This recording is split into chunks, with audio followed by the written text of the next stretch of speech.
Witajcie w globalnym ekonomicznym przeglądzie. W dzisiejszym odcinku ceny ropy naftowej osiągnęły największy tygodniowy spadek od 3 miesięcy. Niemiecka firma Siltronic zalicza duże spadki z powodu wysokich zapasów klientów. Trwają duże protesty w Gruzji. W USA jak w Rosji obniżek stóp procentowych nie będzie.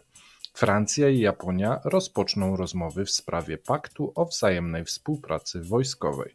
Rozpoczęły się wybory w Indiach. Dużo ludzi w kraju, ale frekwencja niska. Zapraszamy. Dzień dobry, witamy w tym przedłużonym, długim weekendzie. Dziś sobota, godzina 9. Witają Was Mateusz Lech oraz Paweł Jerzowski.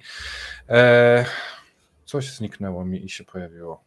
Tak, bo nie ustawione było tło, tak, jeszcze z komentarza nam zostało, ale oczywiście dzisiaj sobota, skoro sobota i ranek, mamy nadzieję, że wracacie tutaj ze snu i powoli do rzeczywistości i razem z kawą oraz globalnymi naszymi wiadomościami zaczynamy. Chciałem powiedzieć, że będzie ropa z kawą, ale to chyba nie ropa.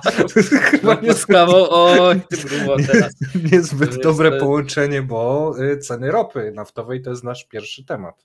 Tak. Zaczynamy, słuchajcie, od cen ropy naftowej, bo wydarzyło się to, co miało się wydarzyć, czyli to, co kilkakrotnie mówiliśmy, że jeżeli tam sytuacja na tym Bliskim Wschodzie zacznie się normować, albo chociaż będzie zapowiedź tego, że się zacznie normować, to inne czynniki na rynku wezmą górę, a te inne czynniki na rynku są przeciwne wzrostom cen ropy. Tak? I o tym będziemy mówić. Będziemy mówili o braku właśnie obniżki cen ropy naftowej i również o tych innych elementach. Natomiast jeżeli chodzi o te ceny, to mamy największy tygodniowy spadek, słuchajcie, od 3 miesięcy. Tutaj jako te czynniki przeciwko zwyżkom, a za pozycjami krótkimi przemawiają przede wszystkim niepewność popytu, bo cały czas nie wiemy, jak ta gospodarka w 2024-2025 będzie wyglądać, złagodzenie napięć na Bliskim Wschodzie i te rozmowy pokojowe, które trwają, oraz zwiększenie podaży rosyjskiej ropy. Tu mamy dane, słuchajcie, już Keplera, jeżeli chodzi o sprzedaż tej ropy. No i znowuż Indie wróciły na pierwsze miejsce, jeżeli chodzi o kupujących rosyjską ropę, a to dzięki Ukraińcom. Tak dziwnie, ale prawdziwie. Czyli te naloty ukraińskie spowodowały nadwyżkę surowej ropy w Rosji, która nie uległa rafinacji. Coś z tą ropą trzeba było zrobić. Chętni znaleźli się po daniu odpowiednich rabatów, no i ci chętni oczywiście pochodzą z Indii. Ale zaraz. Mieszkańców Indii jest tak dużo, że statystycznie rzecz biorąc, nawet gdyby to nie chodziło o nich, to duża szansa by była, że chodziłoby o nich. No dobrze, najludniejszy oczywiście kraj świata. Prawie 1 093 000 baryłek ropy naftowej. Właśnie myślałem tak, że o ludziach mówisz i mówię. Nie, Rosja wyeksportowała, jeżeli chodzi o dane kwietniowe. To są szacunki Keplera, to nie są dokładne dane. Ja tutaj też zwracam często uwagę, że my podajemy, czy to są szacunki, czy to są dane rosyjskie, tak. No niektóre media tutaj szacunki firm analityczną mylą z danymi, tak? To jak gdyby Kepler szacuje na podstawie ilości tankowców i tutaj będziemy mieli zaraz szacunki Vortex, prawdopodobnie Argusa. Dlaczego nie ma dokładnych danych? Do dokładnych danych co jakiś czas pojawiają się, ale to są dane rosyjskie, no i nie zawsze muszą być wiarygodne, tu w drugą stronę. A jeżeli chodzi o te szacunki, no jeżeli liczymy tankowce, no to możemy się pomylić, tak? Bo nie każdy tankowiec jest na przykład zapełniony. więc trzeba jakąś średnią tutaj przyjąć i każda agencja troszeczkę inną tą średnią, inaczej troszeczkę to liczy, stąd często możecie się spotkać z pewnymi różnicami. Natomiast wracając do tej ropy, no wygląda to tak, że Brent z dostawą na lipiec był w okolicach $83 za baryłkę, a jeżeli chodzi o West Texas Intermediate, no to mieliśmy tutaj okolice 79, tak, a więc no i tutaj jest jeszcze moim zdaniem szansa, żeby ta ropa amerykańska nawet staniała. Chociaż w piątek mieliśmy już pewną zmianę, bo mieliśmy, jeżeli chodzi o piątek, zwyżki, w związku z tym, że pojawiły się oczywiście informacje na temat przedłużenia cięć, tych, które miały trwać do czerwca, że będą przedłużone o następny kwartał, a prawdopodobnie, słuchajcie, nawet mowa o tym, że do końca roku będą cięcia, czyli Ale OPEC-u cięcia. OPEC plus. Znaczy tam ta Rosja to z tymi cięciami to tak, że tak powiem, jedynie w produkcji, nie? Jeżeli chodzi o eksport i wpływ na rynek, no to trochę mniej. Rosjanie oczywiście tłumaczą się tymi atakami ukraińskimi, no i tym, że przecież zmniejszają liczbę paliw wysyłanych na eksport, a więc cierpią na tym. No natomiast jest to tylko częściowa prawda, no bo te cięcia miały spowodować, że ta ropa przestanie tanieć i będzie utrzymywała się w tych okolicach około $100 za baryłkę. Jeżeli chodzi o ten rok, to się nie udało. Natomiast zawsze takie sygnały będą się pojawiały o jakichś cięciach, jakiejś zapowiedzi. W momencie, kiedy Brent będzie zbliżał się do 80, a taką sytuację możemy mieć za moment. Dlaczego? Dlatego, że tak jest skonstruowany budżet Arabii Saudyjskiej, że jeżeli tam się zapala wtedy flaga, że im się to nie bilansuje, już w zeszłym roku im się to nie bilansowało, no i oni chcieliby, żeby w tym roku się bilansowało. W zeszłym roku Arabia Saudyjska ratowała się rekordową dywidendą Saudi Aramco, bo jest tutaj głównym właścicielem. Natomiast no, w tym roku zobaczymy, jak to będzie. Jeżeli by się okazało, że te ceny ropy by jakoś trwale spadły poniżej 80, no to byłoby dosyć duże niezadowolenie Arabii Saudyjskiej. Jeżeli chodzi natomiast o taki czynnik prowzrostowy tych zapowiedzi cięć, to jest częściowo już liczone w cenę. Czyli jak gdyby rynek już liczy się z tym, że te cięcia... Bo wszyscy wiedzą o tej fladze i tak dalej, no to tak, że to się utrzyma dłużej, natomiast no, sama zapowiedź spowodowała taki delikatny ruch spekulacyjny, szczególnie, że to było po serii tych spadków, no więc tu taka korekta jak najbardziej naturalna.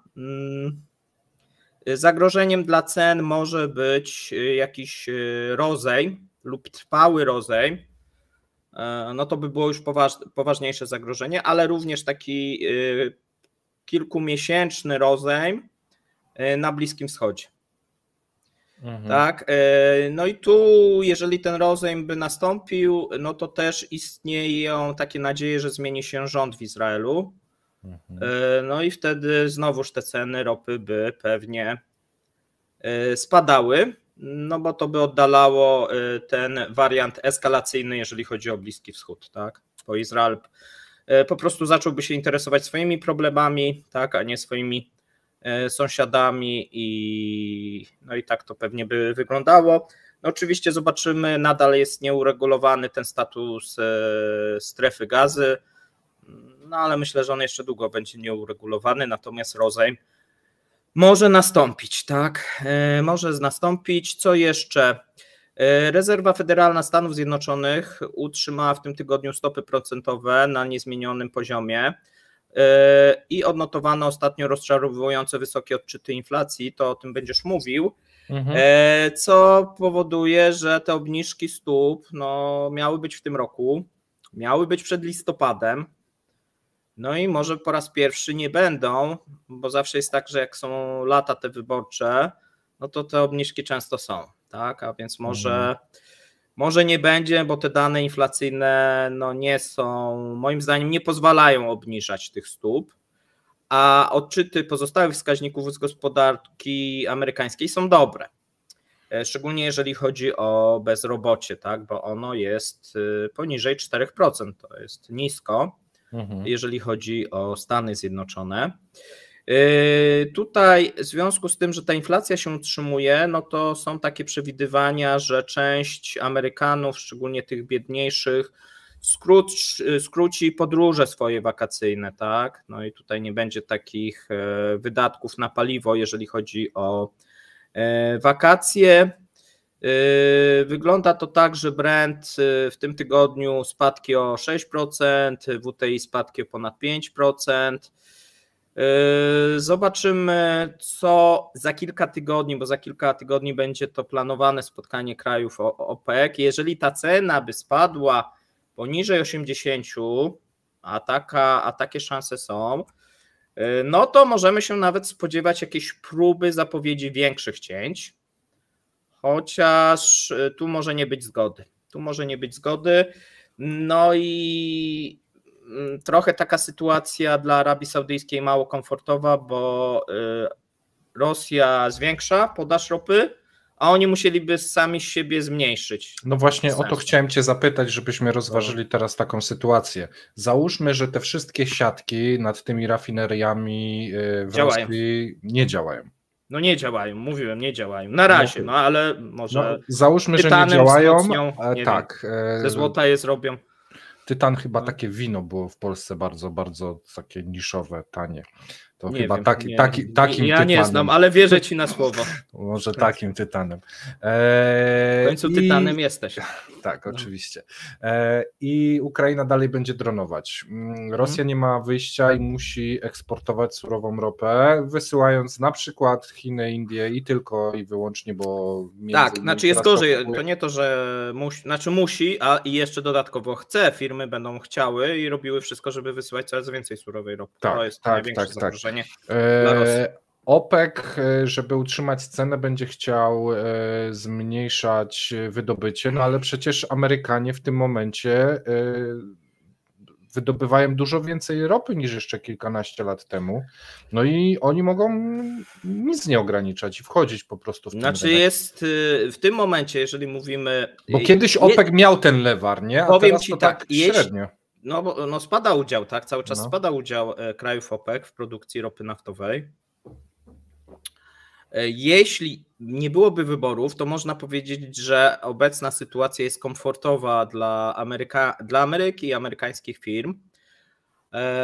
Dlaczego? Dlatego, że jeżeli chodzi o te ceny ropy łupkowej, pamiętajmy, że tam koszty mamy wyższe, natomiast te nakłady kapeksowe, które poczynione były kiedyś przez te firmy, zaczynają się zwracać i coraz mamy tą niższy koszt wydobycia, jeżeli chodzi o łupki, i cały czas są pieniądze na inwestycje przy tych cenach. No bo ceny są, że tak powiem, jeżeli to jest tak powyżej 60, 70, a mamy i 80, tak, no to one są komfortowe w tym momencie dla tych producentów amerykańskich, szczególnie, że nie ma problemów ze zbyciem, tak, ani jeżeli chodzi o rafinerię, tak, czy sprzedaż tej surowej ropy, tak, czyli zarówno w kraju są chętni na tą ropę, jak i za granicą, amerykańską ropę. Mówiliśmy ostatnio, że Indie też brały tą ropę amerykańską kosztem rosyjskiego Sokoła, tak, bo on jak gdyby zastąpił, znaczy amerykańska ropa zastąpiła Sokół, bo to, co Indie teraz ściągają, to jest głównie tani Urals. Tam... Właśnie, teraz jak wygląda sytuacja na Uralsie, skoro tak naprawdę jest dwóch klientów na niego, a spada cena WTI na przykład? Wiesz co, do tej pory nie była, bo były, jeżeli chodzi o pierwszy kwartał, no bo był ten Bliski Wschód, Rosjanie bili w bębenek, że wojna, trzecia eskalacja tego, pójście i tak dalej. Sytuacja zaczęła się pogarszać tak naprawdę w kwietniu. No bo zaczęto mówić o tym rozejmie, no i te dłuższe perspektywy niedobre dla ropy i pojawiły się te dodatkowe naciski, jeżeli chodzi o Amerykanów. One wcześniej się pojawiły. Pojawiły się problemy, jeżeli chodzi o płatności. Amerykanie tutaj troszeczkę, można powiedzieć, zluzowali śrubę akurat na samej ropie, jeżeli chodzi o rozliczenie płatności przez tak naprawdę, jakby to nazwać, no ten szary, czarny, flota cienia, szary eksport, tak, no to różnie, bo to nie jest często, bo u nas się też błędnie przyjmuje, że flota cienia to są rosyjskie tankowce, gdzie rosyjski rząd je wysyła i Rosjanie na tym zarabiają. No to tak, słuchajcie, nie wygląda. To jest bardziej skomplikowane, często to są tankowce firm trzecich, pośredniczących, ogólnie skomplikowany proceder. Porejestrowało się dużo firm, szczególnie w tym roku, żeby ominąć amerykańskie sankcje, no, które dodatkowo pośredniczą, jeżeli chodzi o ten transport, i nad tym Rosjanie nie mają często kontroli, tylko po prostu sprzedają, nie pytając się, gdzie ty to wieziesz, tak? To tak z grubsza wygląda. Natomiast no, jak to z tym szarym rynkiem, w zeszłym roku trochę zginęło pieniędzy Rosjanom, no i podejrzewam, że w tym roku więcej im zginie. No bo dużo nowych firm, ktoś się już nauczył. Dziurę. Tak, trudniejsze są te transfery, bo wcześniej można było po prostu płacić, wiesz, a teraz to trzeba czasami taki łańcuch i musisz jeszcze czekać na te płatności, a więc za którymś razem oni powiedzą, no niestety coś się nie udało, ty czekasz 2 miesiące i myślisz, że się uda, a tu już ta firma dawno te pieniądze, wiesz, skonsumowała i... Po prostu teraz te firmy dostają więcej czasu na opróżnienie biura, uruchomienie niszczarek i kupienie apartamentu na Bahamach. No z grubsza tak, no to tak modelowo przedstawiłeś, tak w życiu trochę nie wygląda, ale tak, że nikogo nie dziwi, jeżeli ty czekasz 2 miesiące na pieniądze, tak? Albo 3. Nie? To jest w świecie, norma. W tym momencie, to znaczy w rosyjskim świecie to jest norma. Tak. Jeżeli chodzi o rosyjskie spółki i to te duże, tak, to duże, to nie mówimy o jakieś tak, że sobie kilka baryłek kupiłeś, kilka tysięcy, tylko mówimy o milionach. No i teraz co? Słuchajcie, no jeżeli chodzi o dalsze perspektywy, no to wydaje się, że jeżeli nic się nie pojawi na rynku, żadne informacje pozytywne dla ropy, co takim pozytywnym informacje, no jakieś informacje z Chin, tak, jakieś pozytywne, że coś się tam, nie wiem, poprawiło, zmieniło. Ruszyło z kopyta, nie? Tudzież jakieś odczyty inflacji, nie? No takie ze Stanów Zjednoczonych, bo tam z Europy to myślę nie. No to mogłoby zmienić, a z takich jakichś jeszcze prowzrostowych, no jeżeli by się okazało, że z jakichś powodów byłoby napięcie na relacji Izrael-Iran głównie teraz, nie? Lub nie wiem, jeszcze jakiś tam może kraj, no to wtedy może tak. Dlaczego? Dlatego, że ta podaż rosyjskiej ropy będzie, amerykańskiej ropy też będzie, bo przy tych cenach jak gdyby oni będą cały czas zwiększać. No w sumie tyle. Okej. Natomiast nie są to zbyt dobre informacje dla Rosji w tym momencie, nie? Jeżeli chodzi o tą całość sytuacji na ropę, te obniżki. Wiesz co, ta ropa jeszcze nie jest, wiesz co, tam może być gorzej. Tak, ja wiem, tylko... Ta cena nie jest zła dla Rosji, tak? Pamiętajmy, bo gorzej byłoby, jeżeli ta cena by drastycznie zeszła poniżej 70, co Brent na przykład. Trwale jak gdyby price cap jest z portów północnych i z noworosyjska przestrzegany, bo wtedy Indie, my tylko w price capie, my żadnych tak nie robimy tu lewych interesów z pośrednikami, a tak to wiesz, nawet jeżeli mają tych pośredników, no to te ceny mogą trochę wyższe teraz niż ten price cap. Ten price cap może ich zdusić też, jeżeli wrócą te zapowiedzi, bo były zapowiedzi, żeby zmniejszyć ten price cap, natomiast odpuszczono to ze względu na ten Bliski Wschód, tak?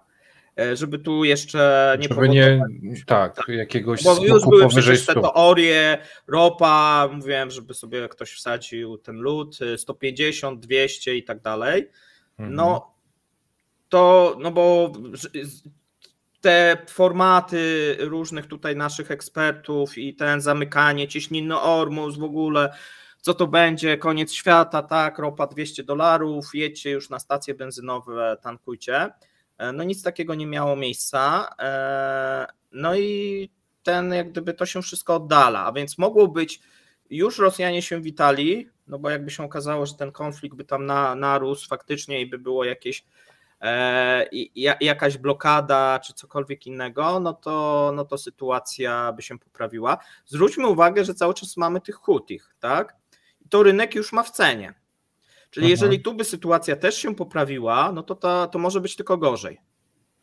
Znaczy lepiej dla wszystkich, którzy chcą. Gorzej dla Rosji, tak, lepiej dla wszystkich, gorzej dla amerykańskich firm też, nie?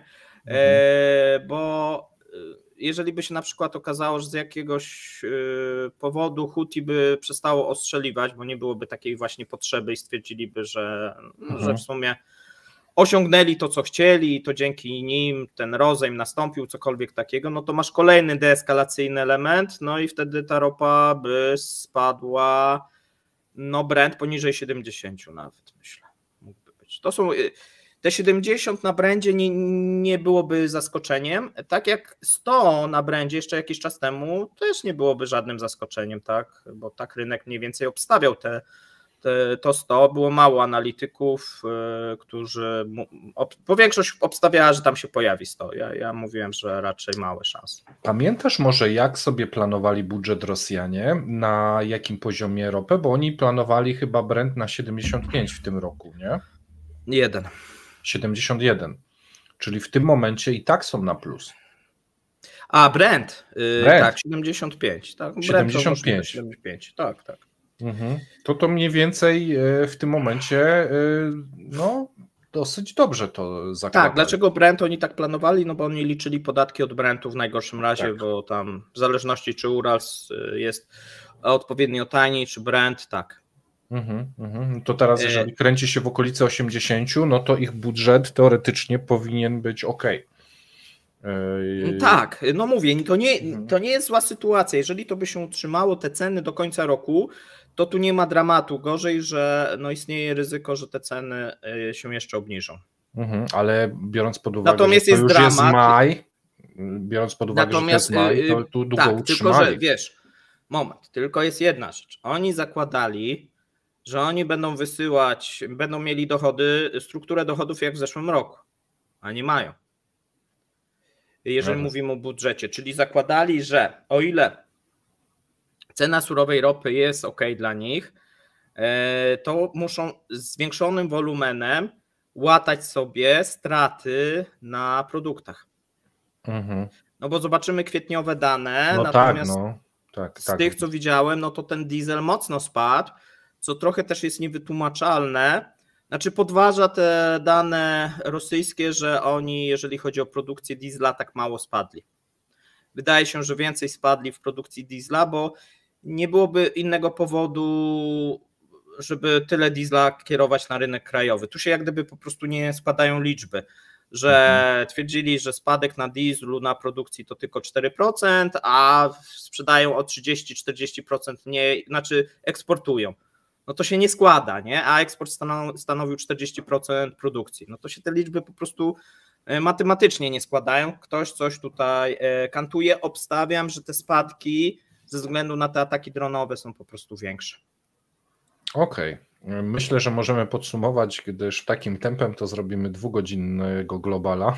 No ale wiesz, zaczęliśmy od ropy, zacząłeś pytania zadawać. No ja wiem, ja rozumiem. No to teraz może troszeczkę szybkich informacji.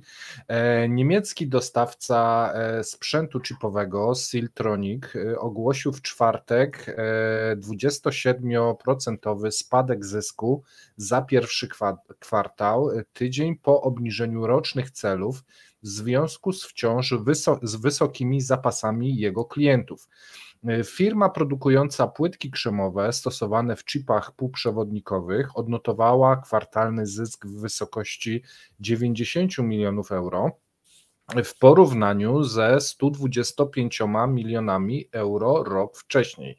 W tym samym okresie sprzedaż spadła o 15%. I tu mamy cytat jednego z oficjeli. Początek roku w dalszym ciągu charakteryzuje się słabym popytem ze względu na zwiększone zapasy u naszych klientów. Nadal nie można przewidzieć, kiedy zapasy powrócą do normalnego poziomu. Dlaczego uznałem, że to ważna informacja? Czy ktoś z Was zna firmę Siltronic? Ty, Paweł, kojarzysz? Ja kojarzę to. Okej. Kto się zaopatruje w Siltronicu? Intel, Samsung, TSMC, Apple, Huawei, Xiaomi, Dell, Qualcomm, uniwersytety badawcze takie jak MIT, Stanford, Kalifornia, Berkeley i tak dalej. Oznacza, że to firmy, instytucje, które u nich kupują, mają zapasy, nie potrzebują nowych dostaw, co też może oznaczać, że rynek jest nasycony. Może temat braków chipów i innych elementów elektronicznych, których doświadczaliśmy w trakcie pandemii, w końcu się kończy. Zobaczymy, Paweł, co o tym sądzisz? Bo to, wiesz, jest chyba taki pierwszy krok do produkcji tych chipów, że musisz w takim Siltronicu robić zamówienia, a widać, że magazyny firmy mają pełne. Tu jest troszeczkę tak, wiesz, co połączone, tak, no bo mieliśmy różne jak gdyby te fale zapotrzebowania na te chipy. Tak. Co jakiś czas co innego. Wcześniej mieliśmy kryptowaluty, tak. Potem mieliśmy teraz rozwój tej rzeczywistości i sztucznej inteligencji. I to następuje, natomiast ten rozwój IT w tym obszarze jest chyba wolniejszy niż, że tak powiem, możliwości. Czyli te gospodarki, i to może też być problemem moim zdaniem dla Chin, bo Chiny dosyć mocno postawiły na nowoczesne technologie, natomiast te nowoczesne technologie, żebyście dobrze to zrozumieli, rozwijają się dosyć szybko, ale prognozy były, że jeszcze szybciej będzie. Pomimo, że już jest szybko, że będzie jeszcze szybciej, dlatego producenci uwierzyli, że nie są w stanie nadążyć za tym rozwojem, no i zaczęli więcej produkować, tak? No i efekt jest taki, że punktowo poszczególnych elementów może być za dużo. Okej. Punktowo mogą być jeszcze jakieś takie niedobory i punktowo będzie za dużo. Że to jest jeszcze takie rozchwianie i to będzie powodowało coraz bardziej takie już ustabilizowanie? Myślisz, że ten taki najgorszy moment popandemiczny minął? Bo dla mnie to jest taki sygnał, że jeżeli już mają takie zapasy i tu jest spadek, to że powoli to się zaczyna stabilizować w jakimś stopniu. Tak, tu masz jak gdyby ten element, który widzieliśmy po prostu w innych sektorach gospodarki, tak? Czy na żywności, gdzie były niedobory, czy na samochodach, czy tak, no na przykład samochodami, tak? Też miało być, że brakuje. Bo brakowało chipów na przykład, nie? Bo to był jeden z elementów. Ale wiele elementów, tak? Brakowało chipów do samochodów. Tak, a teraz widzimy, że rozwój tych elektryków zaczyna być przystopowany. Znaczy inaczej, one się i tak szybko rozwijają, ale znowuż nie tak szybko jak jeszcze jakiś czas temu pewne prognozy. Oczywiście są różne, tak? I w przypadku rozwoju tutaj i sprzedaży tych mikrochipów jest podobnie. Bo to nie ale jest to tak, też wiesz, będzie różnie, tak? No bo wiesz, bo teraz pewnie to układy, nie jest tak, które będą że bardziej poszukiwane, inne mniej, natomiast punktowo może być tak, że będziesz miał na przykład płytek krzemowych nadmiar, nie? Tak, bo to nie jest tak, że teraz tych samochodów nie można produkować więcej, po prostu brakuje klienteli, nie? I tak samo może być w różnych rejonach, też ale telefony się sprzedają słabiej. Tak, widzieliśmy na przykład na żywności, dobry jest przykład, czy na pszenicy, tak, czy na innych powiedzmy, czy na metalach też widzieliśmy, że był taki, nie, po tym po-covidowy taki wzrost, niedobór, co spowodowało, że te ceny wzrosły i się rynek, że tak powiem, nasycił. I tu podobnie może być, chociaż no tutaj może być te krzywe troszeczkę inaczej mogą się układać, tak? No bo tutaj, tak jak mówię, rozwijamy się w świecie tym IT, gdzie ten rozwój jest po prostu często szybszy niż w innych dziedzinach gospodarki. Dobra, przechodzimy do następnego. A następnym, słuchajcie, tematem będą protesty w Gruzji. My ten temat musimy poruszyć, Ja muszę bo mamy ci, już... Pawle, przerwać jeszcze zanim ruszymy z następnym. Wiesz co, kubeczek. Chcesz kubeczek rozdać? Rozdajmy kubeczek. No tak. To może ja pierwszy człon. Nierównomierny. Nierównomierny. Nierównomierny. No, mierny. Ja tobie napiszę w prywatnej wiadomości, żebyś mógł sobie później... Żebym spamiętał, tak? Żebym nie zapomniał. A my sobie przejdziemy, słuchajcie, do Gruzji. Unia Europejska, Stany Zjednoczone potępiły w ostatni czwartek to, co ogłosił gruziński parlament, czyli próbę przegłosowania ustawy dotyczącej zagranicznych agentów. No i to jest już drugie głosowanie. Tam jest tak, że trzeba 3 głosowań, żeby ustawa przeszła przez ten parlament. Co jak gdyby ustawa mówi? Ona jest wzorowana na tej rosyjskiej ustawie dotyczącej zagranicznych agentów. Ustawa wymaga, aby organizacje otrzymujące ponad 20% środków z zagranicy zarejestrowały się jako agenci zagranicznych wpływów. Co byłoby wymogiem, jaki przeciwnicy tutaj, co byłoby jak gdyby wymogiem w Rosji, tak? Bo w Rosji mieliśmy podobny pomysł. Widzieliśmy, jak ten pomysł się skończył, że wszyscy zagraniczni agenci są wcześniej czy później często aresztowani, tudzież szykanowani przez Kreml. Natomiast w tym momencie ten projekt w gruzińskim parlamencie zakończył się na 2 głosowaniach. Trzecie głosowanie planowane jest prawdopodobnie za kilka tygodni. Nie wiadomo, mówi się o 2 tygodniach. No wszystko wskazuje, że parlament przyjmie tą ustawę, no bo tam jest większość, do tej pory głosowała za tą ustawą, natomiast nie podoba się to Gruzinom, tak, którzy protestują jak gdyby przeciw tej ustawie, tłoczą się, jeżeli chodzi o gruzińskie place, tutaj głównie ten Plac Bohaterów, to jest kluczowe rondo, na którym większość ruchu w Tbilisi się odbywa, no i to rondo jest zablokowane w tym momencie przez protestantów.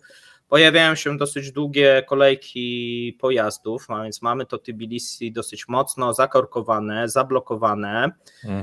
We wtorek, przypomnijmy, i środę policja użyła gazu łzawiącego, granatów ogłuszających oraz gumowych kul, aby oczyścić tutaj rondo z demonstrantów. No, mieliśmy zdjęcia, które przedstawiały właśnie rannych protestujących.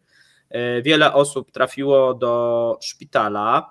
W tym momencie również wygląda to tak, że sam parlament jest również monitorowany przez protestujących. Oczekuje się, że być może po środowej, właśnie po tym drugim czytaniu, oczekuje się, że być może rząd i parlament wycofa się, bo już w zeszłym bodajże roku była próba przegłosowania i wtedy ten projekt został jak gdyby wycofany. Natomiast mamy też, oprócz tego, że ludzie protestują i to są dosyć duże protesty, wielotysięczne, mamy też wypowiedzi Stanów Zjednoczonych oraz Unii Europejskiej, które krytykują to ustawodawstwo, tak? Tutaj traktuje się, że jeżeli chodzi o tą ustawę, no to jest, można powiedzieć, wybór pomiędzy Unią Europejską i tym światem zachodnim, a Rosją. Tutaj mamy wypowiedzi ze strony Unii Europejskiej, no, które zachęcają, żeby parlament, jeżeli chodzi o to ostatnie czytanie, odrzucił, tak? No tutaj w tym momencie jeżeli chodzi o przystąpienie Gruzji do struktur europejskich, no w momencie, kiedy takie ustawodawstwo by zostało przyjęte, no to się ono oddala automatycznie, no bo no nie może być sytuacji takiej, że no to jest jak gdyby ustawa, która spowoduje tak, że większość zagranicznych agencji, stacji telewizyjnych, dziennikarzy no nie będą mogli działać, no jedynie będą mogli działać te agencje, które są opłacane z gruzińskich, tudzież rosyjskich pieniędzy. No nie jest to dobry kierunek dla Gruzji. No i protestujący to doskonale rozumieją, no i ci, co protestują, no nie chcą być częścią tego rosyjskiego miru, a przyjęcie tego głosowania, czyli przyjęcie tej ustawy, prawdopodobnie Gruzję zbliży do tego. No i to jest dosyć ciekawa sytuacja, bo pamiętajmy jedną rzecz, że na jesieni mamy wybory parlamentarne w Gruzji. A więc widać, że tutaj rząd oraz partia rządząca, Gruzińskie Marzenie, idzie na dosyć mocną konfrontację przed wyborami parlamentarnymi z gruzińskim społeczeństwem. I to jest też takie ciekawe w tej sytuacji, do czego to ma doprowadzić. Tuż przed wyborami, a nie wiesz, jakie jest... No jeszcze maj jest, tak, a więc wiesz, jeszcze jest szansa, no ale tu prawdopodobnie chodzi o to, 6 globalów i jesień. Wiesz, to... Żeby wygrać te wybory, uciszając tak tutaj te media nieprzychylne rządzącej partii. Że to od razu zacznie działać i chcą to wprowadzić, żeby mieć cenzurę taką przed wyborami. Tak, żeby mieć monopol tutaj na informacje, nie? No okej. No ale jak zwykle, jak często bywa, no może to się obrócić przeciwko nim, w zależności jak duże te protesty będą i jak długo będą trwały, no bo jeżeli okaże się, że społeczeństwo jest skonsolidowane i będzie protestować, no to może być tak, że nawet wyborów mogą nie dotrwać, tak? A więc... No zobaczymy, kwestia tego, jak te wybory będą przeprowadzane, nie? Bo to też jest... Tak, pamiętajmy, że Gruzja to jest mały kraj, to nie jest jakiś duży kraj, tam mieszka ponad 3 miliony ludności. No zobaczymy, jak te duże protesty będą i do czego doprowadzi, no bo ja obstawiam, że to trzecie głosowanie się odbędzie i zostanie to przegłosowane, no i spowoduje to eskalację tych protestów. Takim mniej więcej w tym kierunku idzie, zarówno władza dąży do tej eskalacji, no jak i chyba społeczeństwo protestujące, tak. Tylko że tu masz znowu taki case, powiem Ci, w sytuacji tych małych krajów to jest nigdy do pozazdroszczenia, zwłaszcza jak gdzieś są w pobliżu Rosji, bo teoretycznie, jeżeli masz rząd, który nie jest prorosyjski i nie realizuje Twoich agend, to masz zawsze te zagrożenie, że Rosja wjedzie do Ciebie czołgami, nie? Wiesz, i tu takie jest, niby głosujesz prorosyjsko, ale może za świętym spokojem. Wiesz, bardzo, bardzo to jest ciężkie tak naprawdę jak masz kraj 40 milionów ludzi, jak miała Ukraina kiedyś, to zawsze Rosja musi się jakoś mocniej liczyć, nie? A z takim krajem 3-milionowym, no to jest później łatwiej wykonać jakieś ruchy militarne, nie? Tak, znaczy wiesz, no Rosja myślała, że w przypadku Ukrainy będzie podobnie, tak? Ja wiem, no tu się przeliczyła, ale z Gruzją... No trudno sobie wyobrazić, żeby Gruzja dała jakiś odpór, tak, jeżeli nawet kilka brygad, no cokolwiek by się pojawiło, zresztą widzieliśmy, tak. Taką próbę i tutaj Gruzini, że tak powiem, musieli się wycofać, no. To jest zbyt duża dysproporcja, tak. Tak. Sił, oczywiście, tak, no. Więc dlatego kraje te bałtyckie tak się obawiają Rosji, nie? No bo to są kraje małe, no i podobnie Gruzja. Dokładnie. Dobrze, teraz zostawmy troszkę Rosję, chociaż może nie do końca, ale na pewno zostawimy Gruzję. Przejdźmy do USA, czyli to, co wspominałeś. W USA, jak w Rosji, obniżek stóp procentowych nie będzie. Rezerwa Federalna oświadczyła w środę, że utrzymuje stopy procentowe na obecnym poziomie, ponieważ gorętsze niż oczekiwano dane o inflacji w dalszym ciągu przesuwają termin pierwszej obniżki stóp. Od lipca urzędnicy Fed utrzymują referencyjną stopę procentową kredytów hipotecznych na najwyższym, słuchajcie, od 23 lat poziomie, po tym jak 2 lata temu agresywnie podnieśli stopy procentowe. Urzędnicy stwierdzili, że zanim obniżą koszty kredytu, muszą mieć wystarczającą pewność, że inflacja jest pod kontrolą, ale najnowsze dane pokazują, że brak jest dalszego postępu. Fed ogłosił również w środę, że łagodzi kontrolę nad gospodarką, zmniejszając swój ogromny, wielobiliardowy bilans.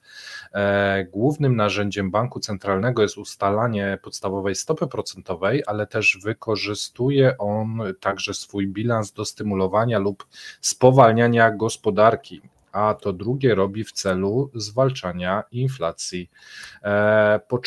Począwszy od czerwca Fed będzie co miesiąc pozwalał na zapadanie obligacji skarbowych o wartości 25 miliardów dolarów ze swojego portfela bez ich zastępowania, czyli bez wypuszczania nowych, w porównaniu z obecnymi 60 miliardami dolarów miesięcznie. Czyli tu rozumiem, nie będzie wypuszczał nowych, ale po prostu pozwoli im zapadać tym starym, tak? Będzie ściągał pieniądz z rynku, mówiąc w skrócie, nie? Okej, Powell potwierdzi, że kolejna podwyżka stóp procentowych jest mało prawdopodobna. Po raz pierwszy podczas dyskusji w zeszłym miesiącu przyznał, że spowolnienie inflacji utknęło w martwym punkcie. W środę nadal wyrażał tą opinię i tu mam cytat. Jak dotąd w tym roku dane nie dały nam już tak dużej pewności, w szczególności, jak zauważyłem wcześniej, odczyty dotyczące inflacji były powyżej oczekiwań. Dodał również, że może minąć więcej czasu niż wcześniej oczekiwano, zanim urzędnicy Fed nabiorą wystarczającej pewności, aby obniżyć stopy procentowe. To jest to, co mówiliśmy wielokrotnie w naszych programach, bez względu na to, jaki to jest kraj, zduszenie skutecznie inflacji, jednocześnie nie zabijając gospodarki, jest procesem bardzo trudnym i długotrwałym. Seria rozczarowujących danych o inflacji nie tylko poważnie zniweczyła szansę na obniżkę stóp procentowych latem w USA, ale także wywoła dyskusję na temat możliwej kolejnej podwyżki stóp. Powell stwierdził jednak, że jest to mało prawdopodobne, no ale zawsze mogą to rozważać.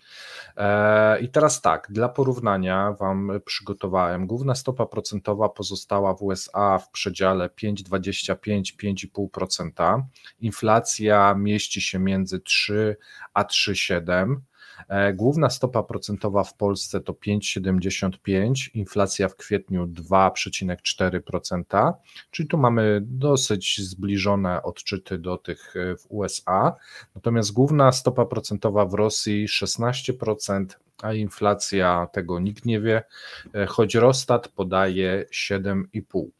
7,8. 7,8, 7, no niech będzie 7,8. 7,8, 7,9 już. Tak. Nawet w tym momencie. Więc tak, trochę rośnie. Trochę rośnie. Porównując, tak, bo porównując te odczyty i tak podstawiając pod takie logiczne zachowanie, nie wiem, Banku Centralnego Rosji, no to ta inflacja powinna być gdzieś w okolicach 15, może nawet 20, nie? Patrząc na to, że te stopy procentowe na poziomie 16 i będą się utrzymywać w dalszym ciągu.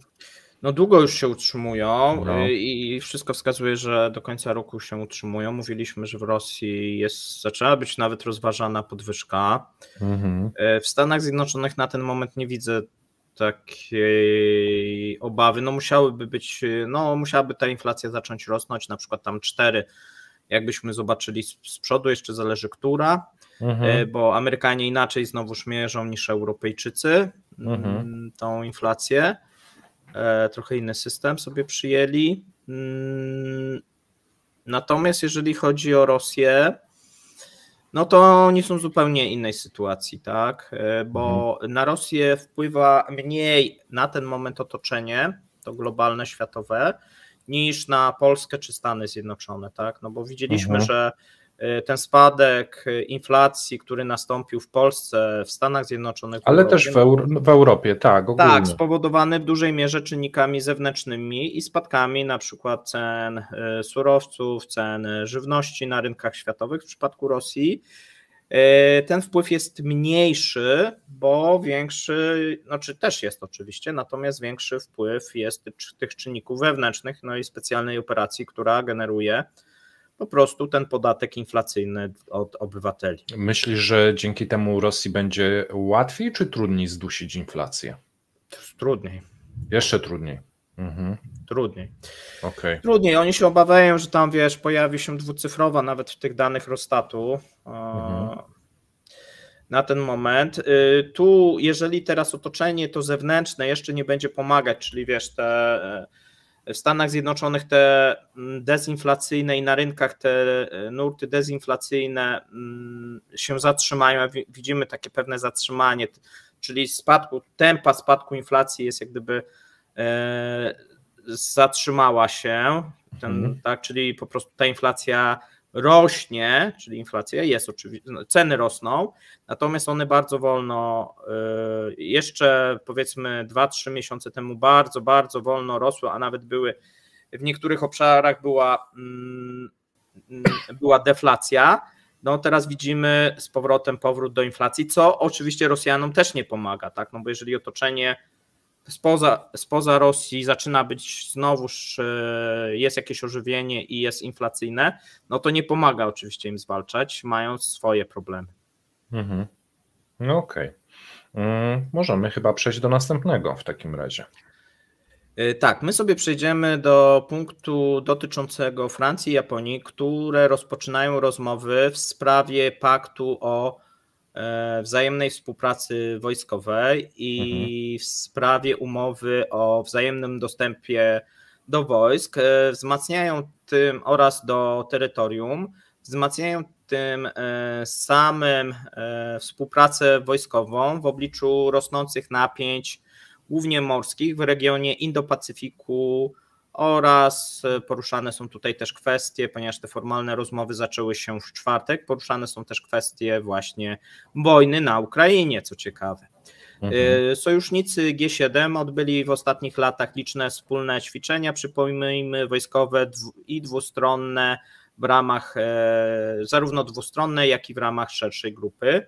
Paryż od ponad roku naciska na rozpoczęcie rozmów w sprawie umowy o wzajemnym dostępie, tworząc ramy ułatwiające współpracę wojskową, takie jak ułatwienie siłom wizytującym wjazdy zagranicznego personelu, sprzętu, przebywanie na terytorium tego drugiego kraju. Tutaj mamy wypowiedź zarówno premiera Fumio Kishidy i prezydenta Emmanuela Macron, którzy zgodzili się na rozpoczęcie negocjacji, tak powiedział urzędnik japońskiego rządu. Ta zgoda odbyła się w momencie, kiedy premier Japonii przebywał z wizytą w Paryżu. Biorąc pod uwagę kumulację współpracy i ćwiczenia wojskowe, uważamy to za ważne. Takie oświadczenie wystosował japoński rząd, godząc się i rozpoczynając właśnie rozmowy na temat zawarcia umowy o dostępie i przebywaniu właśnie wojsk, jeżeli chodzi o oba kraje. Przypomnijmy, że w grudniu 2023 roku Japonia ogłosiła największe wzmocnienie militarne od czasów II wojny światowej, co stanowi jak gdyby odejście od dotychczasowej albo jeszcze dekadę temu polityki pacyfizmu. Przypomnijmy, że podobne porozumienia, które teraz negocjuje Francja i Japonia, Japonia podpisała z Australią i Wielką Brytanią negocjują w tym momencie podobną umowę z Filipinami. Bardzo dużo, nie? Tak, Tokio, słuchajcie, to są umowy, które dosyć długo były negocjowane, bo Tokio spędziło 2 lata na negocjacji porozumienia z Australią i rok, jeżeli chodzi o Wielką Brytanię. Przypomnijmy również, że Japonia jest gospodarzem największej koncentracji sił amerykańskich za granicą. Tutaj według japońskiej strony zawarcie umowy z Francją powinno zająć około roku, natomiast francuskie źródła dyplomatyczne powiedziały, że Paryż ma nadzieję, że uda się to zrobić bardzo szybko, no i tutaj się wskazuje, że to będą miesiące. Tutaj Japonia dąży do wzmocnienia więzi obronnych w obliczu obawy w stosunku do Chin, szczególnie jeżeli chodzi o sytuację na Tajwanie, wolność żeglugi w regionie i sporów handlowych. Przypomnijmy również, że Japonia poparła Ukrainie w jej konflikcie z Rosją, twierdząc, że niezbędna jest ochrona porządku międzynarodowego opartego na zasadach. Postrzegamy to, co się dzieje w Europie i w regionie Indo-Pacyfiku jako nierozłączne, powiedział urzędnik japoński.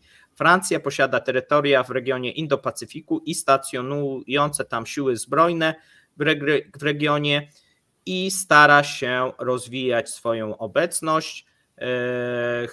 Tutaj należy podkreślić, że jeżeli chodzi o Francję, no to są zapowiedzi, że może odegrać większą rolę w japońskim przemyśle obronnym, podobnie jak ma to miejsce w cywilnym sektorze energetyki jądrowej, w miarę przyjęcia przez Japonię bardziej zdecydowanej polityki wojskowej w regionie.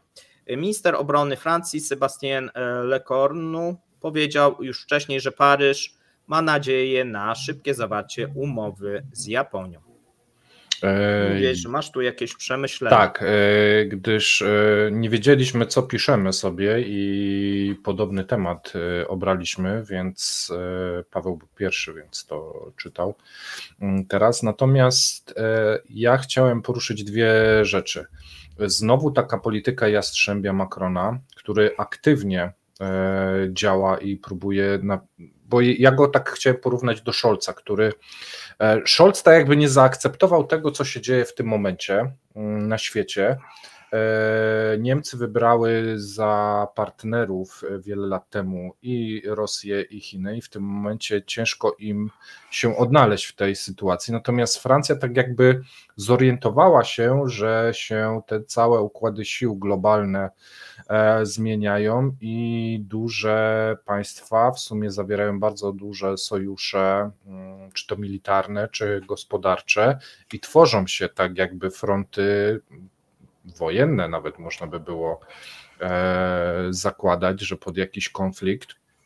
Francja na tym teatrze działań widać jest bardzo aktywna, a Niemcy, o Niemczech praktycznie w ogóle nie słychać, jeżeli chodzi Tak, ale tu mamy jak gdyby ten blok militarny, no oczywiście też gospodarczy, bo mówi się o tej współpracy w przemyśle obronnym. Pamiętajmy, że Francja to jest duży eksporter broni. Tak. Oczywiście Niemcy też, natomiast no Francuzi tutaj przejmują też rynki po Rosjanach, to też jest, znaczy, bo to nie tylko Amerykanie przejmują, widać, że aktywni są w tej kwestii. Wiesz, Niemcy są pod tymi rządami trochę opóźnione, że tak powiem. Okay. Ale musimy też spojrzeć na jedną rzecz, że Macron będzie wybory, znaczy on już nie będzie startował, natomiast no, ma taką sytuację z jednej strony można powiedzieć komfortową, że nie musi liczyć się, znaczy on rzadko się liczył, powiedzmy też wcześniej ze zdaniem francuskiego społeczeństwa, no i to ma taką, wiesz, łatkę aroganta i wiary we swoje możliwości, natomiast no teraz tym bardziej, tak, bo nie ma wyborów, nie musi nic udawać, nie musi się jakoś specjalnie starać, przypodobać też społeczeństwu, a więc może podejmować pewne odważniejsze decyzje, i takie, które przyniosą korzyści w przyszłych latach, tak, czy nawet dekadach Francji, tak, no tutaj zbliżenie z Japonią, no to jest bardzo dobry kierunek, szczególnie, że tutaj można liczyć dosyć bogaty kraj, który czuje się zagrożony, no przemysł obronny francuski może różne rzeczy tam sprzedać, a jeżeli na przykład za rok będzie jakaś eskalacja, czy 2 lata ze strony Chin, no to ci Francuzi dla Japonii, no to też dobry jest tutaj sojusznik, tak? Ta współpraca wojskowa, wymiana informacji, wymiana żołnierzy, no też jest jak gdyby, wiesz, czyli działanie w ramach takiego bloku. No jest takie właśnie proaktywne, mam wrażenie. Macron tak, ale to wynika, że Japonia miesiące... się czuje zagrożona, tak? No widać, że w tym momencie Stany Zjednoczone to jest niewystarczający też parasol obrony przez Chinami i oni też szukają, zwróć uwagę, no tu współpraca z Filipinami, z Australią, z Francją, z Wielką Brytanią, tak, a więc nie tylko Stany Zjednoczone, nie, które nas obronią, bo tam są wojska amerykańskie, no ale też próba takiej samodzielnej polityki, jeżeli chodzi o obronność, no bo tu chodzi o obronność w tym momencie, no bo Japonia nikogo nie chce oczywiście napadać. No i trzeba... Ale to jest obopólne, bo w razie gdyby się w Europie zagotowało, no to Francja szuka sojuszników też daleko. Taka Japonia w drugą stronę to też jest całkiem ciekawy sojusznik, bo myślę, że moce produkcyjne, czy wysyłka głupiej amunicji, czy coś takiego, no to jeżeli masz za sojusznika Japonię, to też bardzo rozsądne, nie? No tak, no Francuzi też jak gdyby chcą być w tym regionie Indo-Pacyfiku i też tak, no Niemcy nie liczą się w tym regionie, Niemcy się liczą jeżeli chodzi o Europę, jeżeli chodzi o tą taką politykę zagraniczną i szczególnie jakąś sprawczość wojskową, no to Niemiec oczywiście nie ma od II wojny światowej i to się nie zmieniło. Tutaj Niemcy chciały budować potęgę gospodarczą i może to dobrze, ten niech Niemcy niech siedzą u siebie w granicach, bo gdy próbują coś za granicami, to się rozpoczynają wojny światowe. Tak, no ale oczywiście wiesz, są takie minusy dla samych Niemiec, że wiesz, w momencie, kiedy masz tą eskalację i pewne napięcia, no to, że jesteś jakimś hegemonem gospodarczym, który jeszcze przeżywa problemy, no to jest niewystarczająco, tak, żeby wpływać na decyzje innych krajów, tak jak do tej pory często było, tak.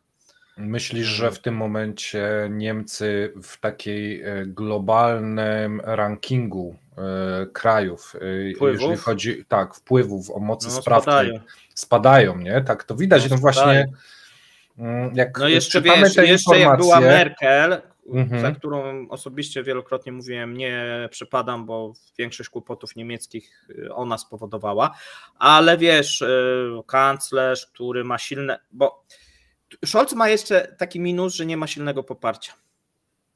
Żadnego, tak? Ani do końca swojej partii, bo oni uważają, część skrzydła uważa, że jest zbyt radykalny, jakkolwiek by to brzmiało, ani społeczeństwa, no bo ja osobiście nie znam, wiesz, tysiące Niemców, ale z każdym, znaczy nikt go nie lubi, tylko to nie jest taki przypadek jak Macron, bo Francuzi też Macron nie lubią, ale to jest mniejsze zło. W przypadku Scholza oni go moim zdaniem nie znoszą, bo uważają go za takiego miernego, nijakiego, takiego wiesz, urzędnika, który w ogóle nie dorósł, wstydzą się, może tak, to chyba jest to dobre słowo, tak, wielu Niemców nie jest zadowolonych i wstydzi się tego kanclerza. Widzieliby pewnie kogoś innego i Scholz jest w trudnej sytuacji, bo wybory ma, a nie są dobre w tym momencie. Najlepsze, co może być, to wejście do jakiejś większej koalicji, na przykład z CDU, co może spotkać się z PD, tak? Bo widzimy, że te partie, które wchodzą w skład koalicji, no nie zdobywają tutaj, wiesz, jakiegoś poparcia. No i stąd ta polityka taka Scholza, właśnie szolcowania, tak, żeby nie urazić nikogo, próbować się przypodobać. No a wychodzi tak, że wiesz, jak robisz taką politykę i robisz to nieumiejętnie, no to efekt jest taki, że wszyscy są niezadowoleni, tak? Bo starasz się przypodobać tym zwolennikom pomocy Ukrainie, wysyłając, no ale robisz jakiś krok w tył, bo czegoś nie wyślesz, to im się nie podoba, a znowuż dla osób, które są przeciwko, to się nie podoba, że wysyłasz, no i tak wiesz, i w sumie nikt nie jest zadowolony, tak, a ty przecież chciałeś dobrze siedzieć tutaj na tym płocie i tak wiesz. Tak samo współpraca z tymi Chinami, też wiesz, się nie podoba Amerykanom, tak, mamy napięcia na linii Niemcy, Francja, też. Tak, mamy te oskarżenia, tak, odnośnie tej energetyki jądrowej, które teraz ciążą zielonym, no dużo tego jakby i to się będzie kumulować przed wyborami. A powiedz mi, bo przelecieliśmy od razu do Niemiec, ale te sojusze, jak to obserwujemy, ci podpisali sojusz z tymi, ci z tymi, ci z tymi, to tak troszkę wygląda jak przygotowanie do wojny, dużej wojny. Niestety to tak nie wygląda za ciekawie. Do wojny jeszcze chyba nie, natomiast na pewno Japonia czuje się zagrożona. Tak? Bo do tej pory tak nie chcieli, tak jak Francja zabiegała, oni tak nie chcieli jeszcze rozmawiać, a teraz chcą rozmawiać, a więc prawdopodobnie czują się bardziej zagrożeni niż jeszcze rok czy 2 lata temu. Okej. Dobra, przejdźmy do ostatniego dzisiejszego tematu, czyli Indie. Tak, słuchajcie, w piątek rozpoczęły się wybory w Indiach, w piątek rano rozpoczęło się głosowanie do Izby Ludowej. Wybory, i to jest taka ciekawostka, bo może nie wszyscy wiedzą, będą trwały 6 tygodni. A z czego to wynika? No dosyć dużo regionów. I można mieć ciszę wyborczą 6 tygodni? Nie, tam chyba z tego co wiem, to nie ma ciszy wyborczej, tak? To jest taki trochę polski. To by był raj na ziemi. 6 tygodni ciszy wyborczej. Tak, nie ma, tak, uprawnionych do głosowania, słuchajcie, jest prawie 1 miliard obywateli, niesamowita ilość, 969 milionów dokładnie. I to oznacza, że to jest co 8 mieszkaniec globu. No i na ten moment mamy już pierwsze informacje dotyczące frekwencji. No i ta frekwencja nie jest za dobra. Tutaj spodziewano się, że partia Modiego zwycięży jak gdyby w cuglach. Mówiono o tym, posiłkując się oczywiście sondażami przedwyborczymi, że główna partia rządząca i jej sojusznicy zdobędą przynajmniej 3/4 mandatów. Tam jest około 543 mandaty do zdobycia, jeżeli chodzi o parlament. Natomiast, a przypomnijmy, że w 2019 roku BJP, czyli ta rządząca partia, zdobyła 303 mandaty, a sojusznicy 50. No i tutaj było takie hasło nawet wyborcze, Abki Bar, nie wiem jak po hindusku jest 400 par, znaczy tym razem powyżej 400, tak? No i okazuje się, że przy tak niskiej frekwencji może być to ciężkie do uzyskania. Tutaj do tej pory Modi podkreślał silny wzrost gospodarczy jako swój sukces, taki bezsporny. Również tym elementem, które gdzieś budziło poparcie, no to były różnego rodzaju rozdania i dla hinduskich świątyń, szczególnie jeżeli chodzi o sporne miejsca tutaj na tle religijnym. No i teraz wskazuje się na to, że należy ten spadek frekwencji w wyborach winić głównie za ten spadek apatię pracowników partii oraz wyborców. Tak? Takie mamy wypowiedzi. Dlaczego?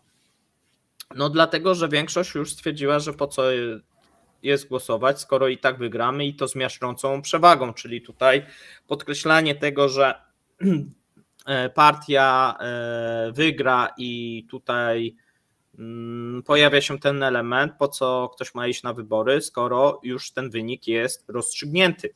A tutaj jest istotne, żeby mieć 2/3 w Izbie tej parlamentarnej, ponieważ 362 mandaty, czyli w tym momencie oni mieli poniżej tego, czyli mieli 303 u siebie plus 50 sojusznicy, co dawało 353, a 362 są potrzebne do zmiany konstytucji. i tutaj partia rządząca chce wprowadzić zmiany w konstytucji, natomiast może okazać się, że tych 2/3 prawdopodobnie nie uda się uzyskać, jeżeli nie będzie dodatkowej mobilizacji. W tym celu sam Moody w swoich przemówieniach wyborczych przestaje się już skupiać na sukcesach administracji podczas swojej 10-letniej kadencji, natomiast zaczyna polaryzować to społeczeństwo i zaczyna przemówienia o charakterze islamofobicznym. Taki jest mniej więcej kierunek obecnie kampanii. Natomiast tutaj część ekspertów podważa tą strategię, ponieważ zmiana taktyki może przynieść według nich odwrotny skutek w przypadku niektórych wyborców.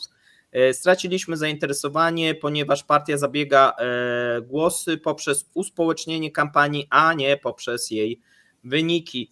Takie mamy wypowiedzi, jeżeli chodzi o hinduskich ekspertów, tak. Tutaj podkreśla się, że ten podział i gra na tych elementach właśnie społecznych, tak, może zniechęcić muzułmańskich wyborców do głosowania na partię, a tacy również tutaj byli. Zmiana języka i stylu kampanii Moody'ego odzwierciedla poczucie nerwowości, tak powiedział Jairam Ramesh, sekretarz generalny Kongresu. Początkowe tendencje w głosowaniu pokazują, że nie ma fali Moody'ego. W Stanach, w których zostaliśmy wyeliminowani, czytamy dalej, w 2019 roku, tym razem trendy są zachęcające. Według ekspertów partia najwyraźniej zrewidowała swoje oczekiwania i obecnie jest mocno wstrząśnięta. Rachunek prawdopodobieństwa w dalszym ciągu przychyla się na korzyść BJP, ale może nie tak mocno, jakby się tego spodziewano, czytamy w opiniach hinduskich ekspertów. Okej. Moi drodzy, to są wszystkie materiały, jakie dzisiaj przygotowaliśmy. Dajcie znać w komentarzach, które z materiałów najbardziej Wam się podobają, jaka tematyka, żebyśmy mogli też starać się dobierać pod tym względem materiały dla Was istotne. A my co? Druga część kubeczka. Tak, i będzie prosto. Okej. Wzrost. Bardzo dobrze, więc mamy 2 człony naszego hasła. Ja zachęcam Was do komentowania, do lajkowania, do subskrybowania, jeżeli jeszcze tego nie robicie na naszym kanale i jeżeli możecie, a podobał Wam się materiał, to podawania dalej znajomym, rodzinie, nieznajomym, żeby grupa Kremlinki rosła. A my z naszej strony już dziękujemy i życzymy miłego dnia. Trzymajcie się. Cześć. Cześć.